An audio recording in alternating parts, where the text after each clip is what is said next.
Welcome friend in Political Wings YouTube channel.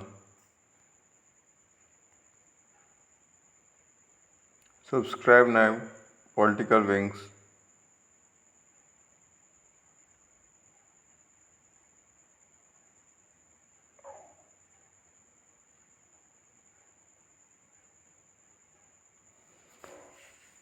आज आपको MS second semester second paper इसके बारे में बताऊंगा। आज का दोस्तों पेपर नेम है एंशिएंट इंडियन पॉलिटिकल थॉट, यानी कि प्राचीन भारतीय राजनीतिक चिंतन। शीर्षक आज का क्या है दोस्तों?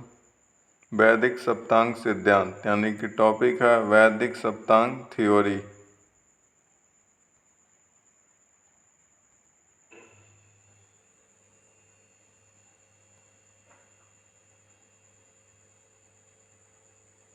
सप्तांग सिद्धांत यानी कि जिसमें 7 अंग है। सप्तांग 7 सप प्लस अंग, सप्तांग हुआ ना, तो 7 अंग होंगे, इसमें 7 सिद्धांत आएंगे। फर्स्ट है दोस्तों स्वामी यानी कि राजा। सेकंड है अमात्य यानी मंत्री। थर्ड है दोस्तों जनपद, प्रजा। फोर्थ है दुर्ग, भूभाग।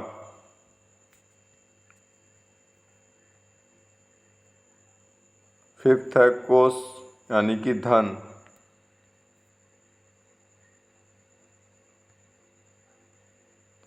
सिक्स्थ है दोस्तों बल यानी कि सेना। सेवेंथ है दोस्तों आपको सहृदय यानी कि मित्र। ये यानी कि 7 तत्व हैं दोस्तों। इसी तत्वों से मिलकर सप्तांग सिद्धांत बना है।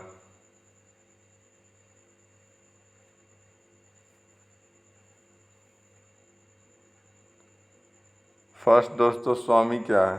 राजा। राजा वह उत्कृष्ट सत्ता है जो धर्म, न्याय और कर्तव्य के आधार पर प्रजा को पुत्र तुल्य पालन करता है और प्रजा की रक्षा करता है।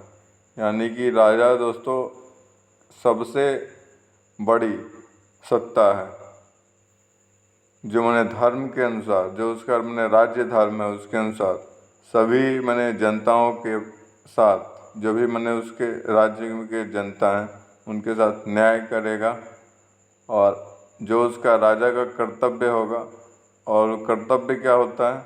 प्रजा का पालन करना, प्रजा से प्रेम करना और प्रजा के लिए त्याग करना। ठीक है, प्रजा की रक्षा करना, प्रजा के लिए जीवन स्तर माने अच्छा सुधारने के लिए अच्छी तरह से कार्य को लागू करवाना और समाज में शांति व्यवस्था कायम रखना। ये सारे गुण माने ये सारे कार्य प्रजा के माने स्वामी के हैं दोस्तों, राजा के कार्य हैं।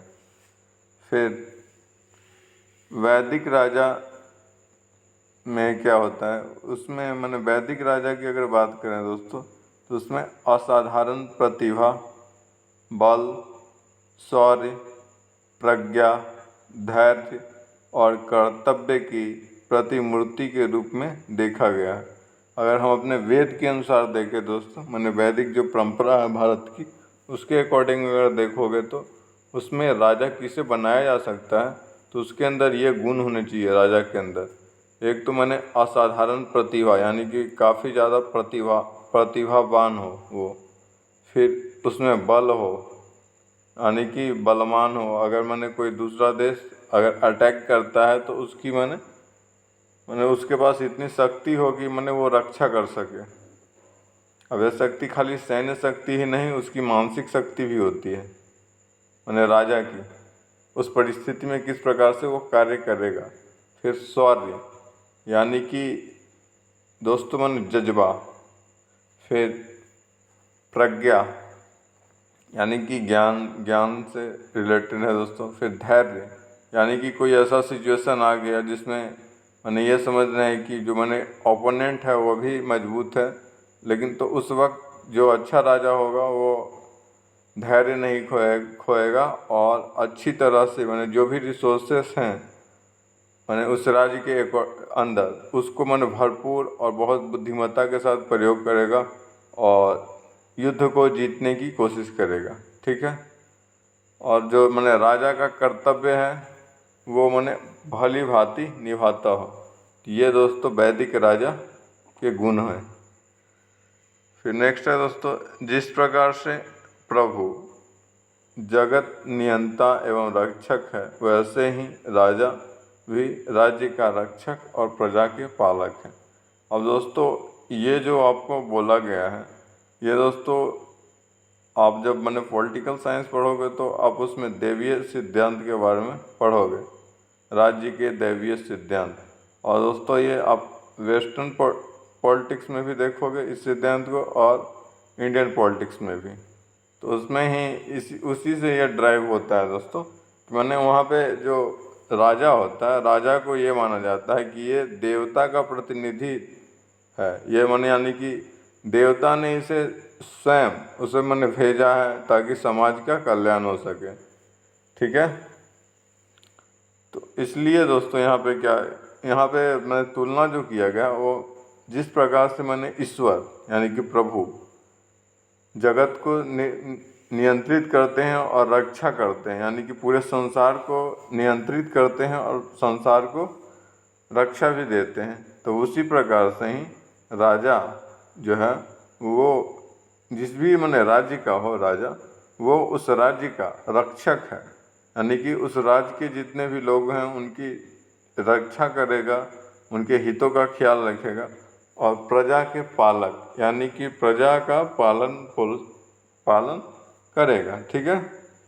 और मैंने जैसे कभी ऐसी परिस्थिति आ गई जब मैंने अकाल पड़ गया, तो उस वक्त जो मैंने राजा का कार्य है, राजा उस वक्त जो मैंने प्रजा है उसमें जो संचित मैंने धन है पहले से जो राजा ने संचित करके रखा था, उसको दोस्तों मैंने प्रजा में बांटेगी और उस वक्त मैंने मैक्सिमम हेल्प करना करेगा। ये राजा का दायित्व है। तो यहाँ पे दोस्तों प्रजा को की पालन भी कर दिया इसी अनुसार। ठीक है। यही बताया गया है। ये दोस्तों शिवाजी।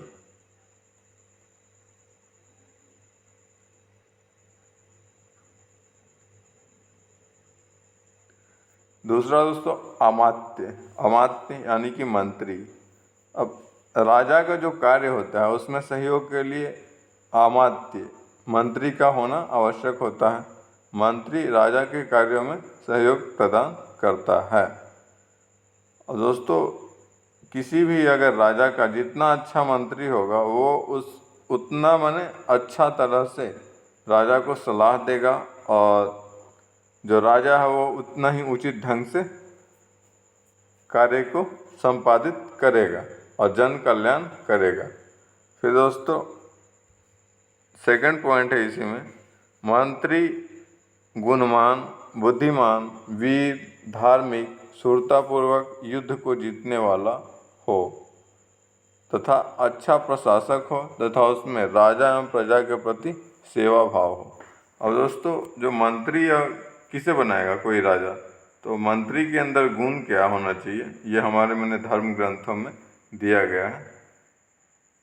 जो मैंने ऋग्वेद हैं, ये सारे जो धर्म ग्रंथ है दोस्तों उसमें दिया गया है, वेद में दिया गया है, वेदांग में दिया गया है, इसको मैंने किस प्रकार से राज्य व्यवस्था होगी। तो उसमें दोस्तों मंत्री का किस प्रकार का होगा, मंत्री कौन बनेगा और उसके अंदर की क्या गुण होगी, उसका इसमें वर्णन ये मिलता है कि मंत्री माने गुणवान हो, यानी कि मंत्री में गुण अच्छा हो। ताकि अब गुण की क्या जरूरत है, गुणवान होने की मंत्री को क्या आवश्यकता है। इसमें आवश्यकता ये है कि जो मैंने प्रजा है वो फॉलो करेगा मंत्री को, और मंत्री अगर चरित्रमान होगा तो दोस्तों जनता के अंदर भी जनता का मैंने चरित्र है उसका विकास होगा। अगर मंत्री ही गुणहीन होगा तो दोस्तों फिर समाज से हम किस प्रकार की आशा रखेंगे कि जो मैंने प्रजा है उस राज्य की वो अच्छा हो। ठीक है। तो इसलिए हम मंत्री को गुणवान होना चाहिए, बताया गया। फिर बुद्धिमान। अब बुद्धिमान किस लिए दोस्तों, क्योंकि अगर मैंने कोई चुनौती आती है राष्ट्र के सामने तो किस प्रकार से कितनी अच्छी प्रकार से वो राजा को हेल्प करता है या खुद उस चुनौती को सामना करता है और राजा को उस चुनौती से बाहर निकालने में सहयोग करता है। तो इसके लिए दोस्तों बुद्धिमत्ता होनी जरूरी है। फिर दोस्तों वीर। अब दोस्तों यानी कि मंत्री को वीर होना चाहिए। ऐसा नहीं कि मैंने कहीं विद्रोह हुआ तो मंत्री वहाँ से छोड़ के भाग जाए, ऐसा नहीं। वो मैंने अच्छी तरह से वहाँ पे सामना करे, ठीक है, क्योंकि विद्रोह तो होते ही रहते हैं राज्य में। अगर वैसे भागता जाएगा तो फिर राज्य व्यवस्था तो चली, ठीक है। इसलिए दोस्तों मंत्री को वीर होना चाहिए। फिर दोस्तों धार्मिक। अब जो मंत्री हो वो धर्म को पालन करने वाला हो, यानी कि जो मैंने उसका मंत्री धर्म है उसको पालन करे। प्लस दोस्तों क्योंकि हमारे वेद में और जो मैंने हमारे धर्म ग्रंथ है उसमें धर्म का परिभाषा यही दिया गया कि मैंने जो उसका जिसका कार्य है वो उससे बहुत अच्छी तरह से भली भांति अगर कार्य को करता है तो वो मैंने धार्मिक है। और दूसरा दोस्तों अगर धर्म की आप ये बात करोगे तो मैंने किसी किसी का जैसे धर्म होता है, मैंने पूजा पाठ जो होता है, जो रीति रिवाज होते हैं ईश्वर को मानने के तरीके, इन सारे चीज़ों का दोस्तों भी धर्म के अकॉर्डिंग आ जाता है। फिर शूरता पूर्वक युद्ध को जीतने वाला हो। और दोस्तों ये शूरता पूर्वक युद्ध को जीतने वाले से क्या तात्पर्य, मैंने ऐसा क्यों होना चाहिए, इसके पीछे कारण क्या है? इसके पीछे कारण ये है कि दोस्तों आप जैसे जरासंध और जो ये कर्ण का जब युद्ध हुआ था तो दोस्तों कर्ण उस युद्ध को क्यों जीतना चाहता था? कर्ण इसलिए जीतना चाहता था कि मैंने अगर मैं जरासंध को हरा दूंगा युद्ध में तो हमारी जो प्रजा है जो डरती है जरासंध से, वो उसमें मैंने भी विश्वास होगा कि जो हमारा राजा है वो मजबूत है और जरासंध जैसे महारथी को जब हरा सकता है तो उसमें क्या होगा दोस्तों, जो उसके प्रजा है उसमें मैंने आत्मविश्वास बढ़ेगा कि हमारा राजा भी मजबूत है, हम भी जीत सकते हैं। तो यही इसीलिए दोस्तों यहाँ पे ये कहा जाता है कि जो मंत्री हो वो शूरतापूर्वक युद्ध को जीतने वाला हो। और मंत्री अगर अच्छा तरह से युद्ध को जीत लेता है तो दोस्तों ये मैंने जनता में फैलेगी, जिस राज्य का मंत्री होगा वो उसके जनता में फैलेगी। अब इससे क्या होगा, तो जनता में आत्मविश्वास आए कि जो हमारा मंत्री है वो काफ़ी मजबूत है और सशक्त है और हमें किसी भी मैंने राष्ट्र से नहीं डरना चाहिए, हम अपने कार्य को बहुत अच्छी तरह से कर सकते हैं, ठीक है। तो जनता में भी वीरता का विकास होगा।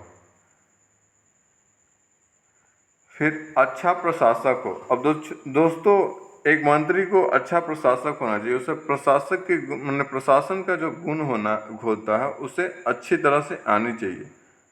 और जो मैंने उसके जैसे अधिकारी होंगे उससे किस प्रकार से उसको कार्य को निकलवाना है ये उसे भली भांति आनी चाहिए, तभी एक अच्छा मंत्री बन सकता है।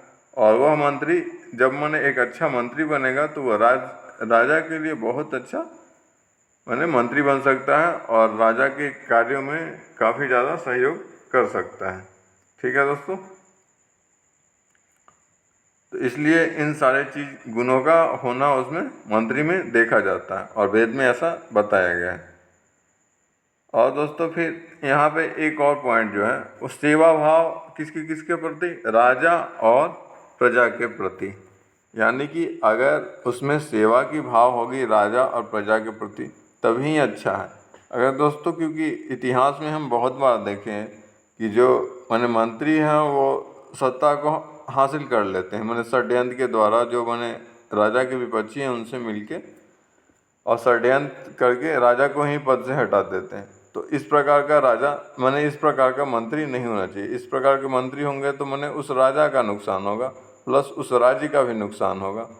और प्रजा को अगर प्यार करने वाला मंत्री होगा तो वो ऐसा नहीं करेगा, ठीक है। नेक्स्ट पॉइंट है दोस्तों, मंत्री राज्य का मानसिक बल एवं बौद्धिक शक्ति है जो राज्य की समस्त रणनीति के आधार है। और दोस्तों जितने भी राज्य में रणनीति बनेंगे कि किस प्रकार से कार्य होगा, किस प्रकार से मैंने शासन व्यवस्था चलनी चाहिए, तो उसमें दोस्तों जो मंत्री होगा वो अपना बहुत अच्छा और उत्तम सुझाव देता है ताकि मैंने हम किस प्रकार से उस कार्य को इम्प्लीमेंट करेंगे। तो ये इसीलिए बोला गया है यहाँ दोस्तों कि जो राज्य का मानसिक बल है यानी कि जो सोचने की शक्ति है वही, और जो बौद्धिक शक्ति है वो मंत्री के माने अंदर आता है। राज्य के समस्त रणनीति का जो आधार होता है वो मंत्री होता है, ठीक है, क्योंकि वही सलाह देता है राजा को। ये दोस्तों चाणक्य हैं जो मैंने प्रधानमंत्री रहे थे। और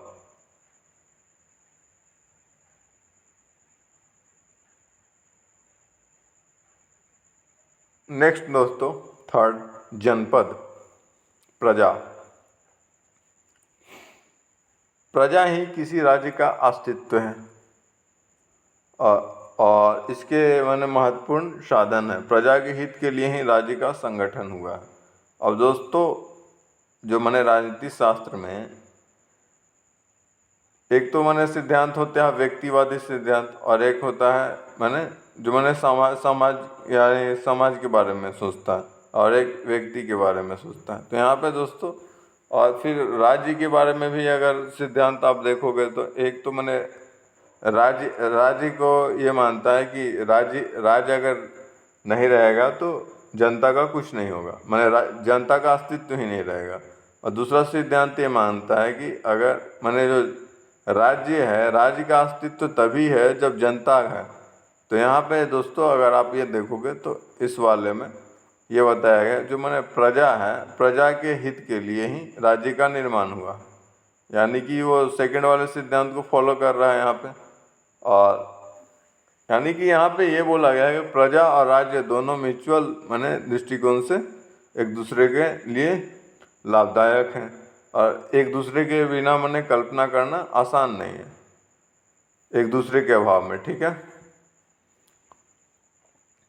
सेकंड पॉइंट है दोस्तों, वैदिक राज्य में व्यवसाय, वाणिज्य, खेती, कृषि, पशुपालन और रुपया पैसे के जो लेन देन करने वाले संबंधी कार्य करने वाले लोगों को ही प्रजा कहा जाता था। अब दोस्तों जो वर्तमान स्थिति है, वर्तमान में ऐसा नहीं है। वर्तमान में किसी राज्य के अंदर जितने भी नागरिक हैं वो सभी माने उस देश के माने निवासी हैं। और वही अगर राज्य जैसे लोकतंत्र में तो आप बोल दोगे कि उसी देश के माने निवासी हैं, लेकिन राज्यतंत्र में आप बोलोगे तो माने एक तो राजा हुआ, तो ये जो भी माने लोग होंगे वो प्रजा होंगे।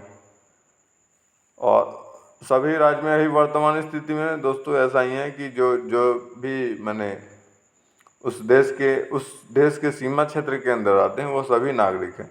लेकिन वैदिक युग के अकॉर्डिंग आप चलोगे तो उसमें ऐसा था जो लोग व्यवसाय करते थे यानी कि जो बिजनेसमैन थे, फिर वाणिज्य यानी कि जो धनवान से रिलेटेड कार्य करते थे, फिर खेती यानी कि जो कृषि कार्य करते थे, और पशुपालन, गाय भैंस पालन करना, ये सब जो होता है वो, और रुपये पैसे की लेन देन यानी जो साहूकार लोग, ये सब इन्हीं सब लोगों को प्रजा कहा जाता था, ठीक है। और जितने भी लोग बच गए उन्हें प्रजा नहीं कहा जाता था, ठीक है। फिर दोस्तों नेक्स्ट पॉइंट है, वैदिक भाषा में प्रजा को विष कहा जाता था। और जो मैंने आप ये सुने होंगे विषपति, वैदिक काल में विषपति होता था, यानी कि मैंने प्रजा का मैंने कुछ थोड़ा सा प्रजा का वो मैंने मालिक होता था, मैंने उनका नेता होता था, ठीक है, रिप्रेजेंटेटिव होता था। तो जो वैदिक भाषा में प्रजा को विष कहा जाता था, ये याद रखिएगा क्योंकि पूछा जा सकता है कहीं पे भी। दुर्ग, अब दुर्ग क्या होता है दोस्तों, यानी कि भूमि या भूभाग। अब राज्य के संदर्भ में भूमि से तात्पर्य राज्य के भौगोलिक सीमाओं, भौगोलिक परिस्थितियों और राजनीतिक नियमों की परिधि से होता है। अब जो दोस्तों राज्य, अगर राजनीति के अंतर्गत आप देखोगे तो भूमि क्या है, भूमि से तात्पर्य है राज्य की जो भौगोलिक सीमा है, मैंने किसी राज्य के जो सीमा है उसके अकॉर्डिंग वो, और जो भौगोलिक परिस्थिति है यानी कि वहाँ की जलवायु कैसी है, वहाँ वो किस स्थान पे मैंने उसका लोकेशन है, कहाँ पे बैठा हुआ है, समुद्र से घिरा हुआ है, पर्वत से घिरा हुआ है, या सारे मैंने खाली जंगल ये अनेकी मैंने पड़ोसी देशों के साथ घिरा हुआ, तो ये भौगोलिक परिस्थिति आती है दोस्तों, ठीक है। फिर मैंने वो पश्चिमी ध्रुव हुआ है दोस्तों, सॉरी, वो उत्तरी ध्रुव की तरफ बैठा हुआ है, दक्षिणी ध्रुव की तरफ बैठा है, या जो मध्यांतर रेखा है, मेडिटेरियन लाइन है, उसके उसके ऊपर बैठा हुआ है। तो इन सारे चीज़ों का जो मैंने भौगोलिक परिस्थिति वही फैक्टर होता है दोस्तों, ठीक है, जियोग्राफिकल फैक्टर। फिर अब इन सारे चीज़ों से राजनीतिक नियम मैंने प्रभावित होता है, ठीक है। फिर सेकंड पॉइंट है दोस्तों, एक निश्चित भूभाग में बसे हुए लोगों के समुदाय को, जो कि उस राज्य के नियंत्रण में भूमि कहते हैं। और यहाँ पे भूमि ये बताया गया है, पॉलिटिक्स में भूमि का ये मतलब है, ठीक है। नेक्स्ट पॉइंट है दोस्तों, बृहद नायक। जो बृहद नायक उपनिषद है, उसमें उपनिषद में दोस्तों भूमि के लिए पूषा शब्द का प्रयोग किया गया है। क्या किया गया है? पूषा शब्द। अब पूषा का अर्थ क्या होता है दोस्तों? वैसा भूभाग जो पोषण करने में समर्थ हो, यानी कि जिससे मैंने खाना उपजाया जा सकते, जिससे अनाज उपजाया जा सकते, खाद्यान्न उपजाया जा सके, उसे ही दोस्तों, क्योंकि जो खाद्यान्न होंगे दोस्तों, उससे मैंने जनता की मैंने पोषण किया जाएगा, पालन पोषण किया जाएगा। तो इसलिए दोस्तों उस भूभाग को हम क्या बोलते हैं? पूषा कहते हैं। बृहद नायक जो उपनिषद है उसमें बताया गया है ऐसा।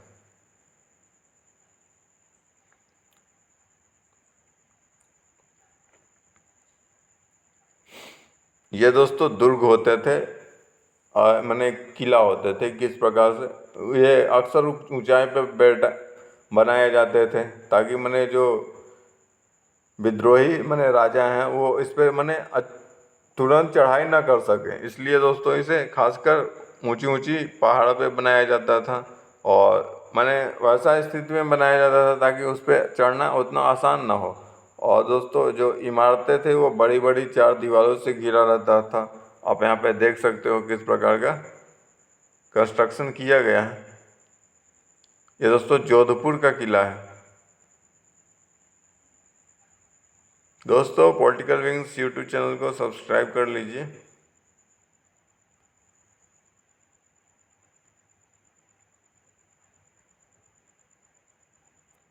अब कोष क्या होता है दोस्तों? कोष धन। नेक्स्ट पॉइंट दोस्तों कोष है इसमें। फिर इसमें क्या है दोस्तों? सामान्य जीवन जीने के लिए भी धन की आवश्यकता होती है, और इसके अभाव में सामान्य जीवन जीना भी दुर्लभ होता है। तो बिना धन के राज्य का संचालन कैसे किया जा सकता है? इसलिए राज्य में कोष बनाया जाता है। और दोस्तों हम देखते हैं कि दैनिक जीवन जीने के लिए भी पैसे की ज़रूरत पड़ती है।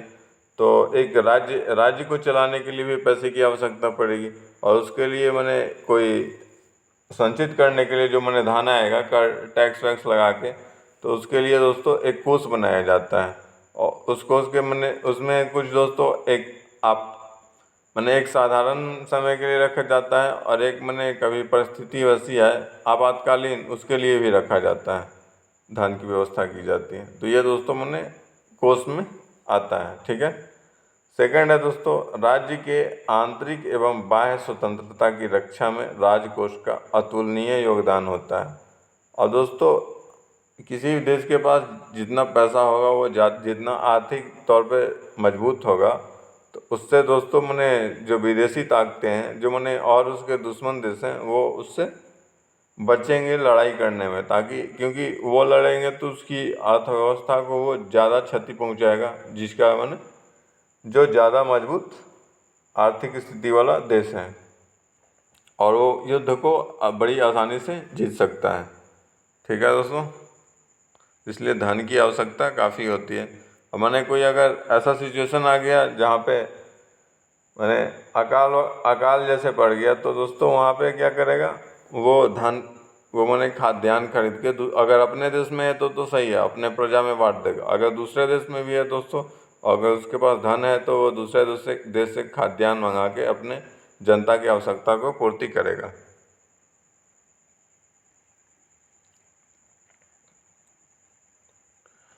बल, सेना। सेना के माध्यम से दोस्तों राजा देशवासी तथा शत्रुओं पर नियंत्रण रखता है और ज़्यादा सैन्य बल वाला देश ज़्यादा ताकतवर माना जाता है।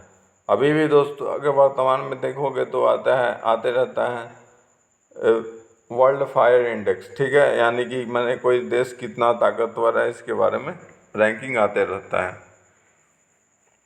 फिर दोस्तों ऋग्वेद के अनुसार सेनानी जो सेनानी होता है वो राजा के तुल्य, माने उनको अगर शुभ कार्य में उनको ही राजा के तुल्य आदरणीय होता है। जो जितना मैंने राजा को आदर किया जाना चाहिए उतना ही उस जो मैंने देश के लिए लड़ा है सैन्य अधिकारी उसको करना चाहिए, ठीक है। नेक्स्ट है दोस्तों सेना लोभ, काम, क्रोध और अपमान आदि से प्रेरित होकर प्रजा में कोई उपद्रव न कराए बल्कि प्रजा की रक्षा एवं सुरक्षा करें। यानी कि दोस्तों जो अच्छी सेना किसे बोलेंगे, अच्छा सेना वो है जो न तो लोभ के कारण, न क्रोध में आके और न ही मैंने किसी अधिकारी को सेनाध्यक्ष को अगर अपमान किया गया हो मैंने उसके ड्यूटी के अंदर, तो ऐसा नहीं कि वो गुस्से में आके और प्रजा का नुकसान करने लगे या राज्य में उपद्रव स्टार्ट करवा दे। तो वैसी सेना नहीं चाहिए, बल्कि सेना वैसी होनी चाहिए जो प्रजा की रक्षा करे अपनी जान देकर भी और एवं सुरक्षा करे, प्रजा से प्यार करे। तो ये इस प्रकार की सेना होनी चाहिए, तो किसी देश में वो बहुत देश मजबूत होगा। और जिसके पास जितना दोस्तों सैन्य शक्ति होगा वो उतना ही मजबूत होगा।